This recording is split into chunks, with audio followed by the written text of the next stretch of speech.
Looking back in time, scientists discover a way to see the beginning of the universe.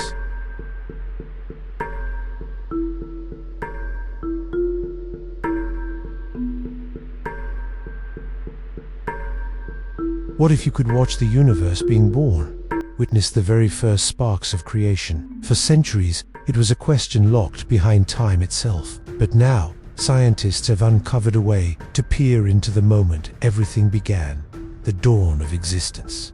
This isn't science fiction, this is the edge of reality. The universe as we know it, filled with stars, galaxies, planets, and life, had a beginning. According to the most widely accepted theory, the Big Bang, the universe exploded into being about 13.8 billion years ago. For the first 380,000 years after the Big Bang, the universe was so hot and dense that light itself couldn't travel freely. Atoms couldn't form, and photons bounced endlessly off particles in a dense, glowing plasma. But even that name, Big Bang, is a bit misleading.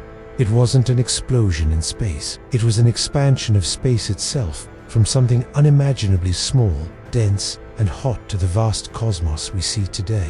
Yet for all our scientific advances, one great mystery remains.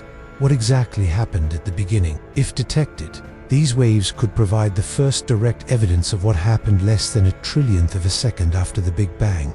What exploded? What existed before it? Light, real light, broke free for the first time. A star a million light years away shows us what it looked like a million years ago. So by detecting light, or radiation, from the earliest epochs of the universe, scientists are literally building a time machine made of telescopes. This ancient light still exists today, stretched across the sky as the cosmic microwave background, a faint echo of the birth of time. These signals may reveal not only how the universe began, but why it looks the way it does today. And most importantly, can we ever see it? The earliest moments of the universe are hidden in a veil of cosmic fog. But then, something changed. The universe cooled just enough for atoms to form. It pushes the boundaries of science, philosophy, and imagination, and even the question of whether the universe is infinite or had a beginning and an end. For decades, scientists have studied the CMB to understand the early universe. But now, a new generation of astronomers is going even further. By developing techniques and technologies to detect signals from before the CMB, signals from the first moments after the Big Bang, known as cosmic inflation. This sudden inflation would have left behind ripples in space-time, gravitational waves that may still exist today, buried in the background of the universe.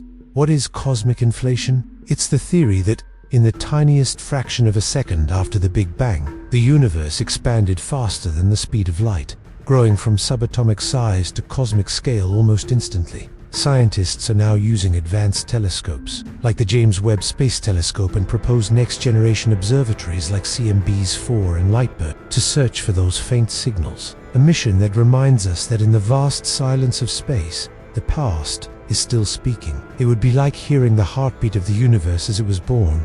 But how do we look back that far? The answer lies in light and time. Because light takes time to travel, looking deeper into space is like looking back into the past. Radio telescopes on Earth, along with space-based observatories, are being tuned to detect ancient wavelengths, long-forgotten whispers from the young universe. Why does this matter? Because the beginning of the universe holds the answers to everything, to the laws of physics, the formation of galaxies, the nature of dark matter and dark energy.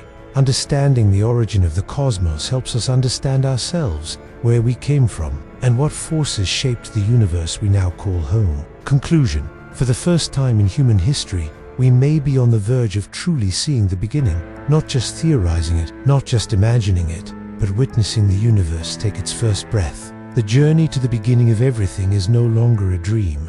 It is a mission, and we are finally learning how to listen.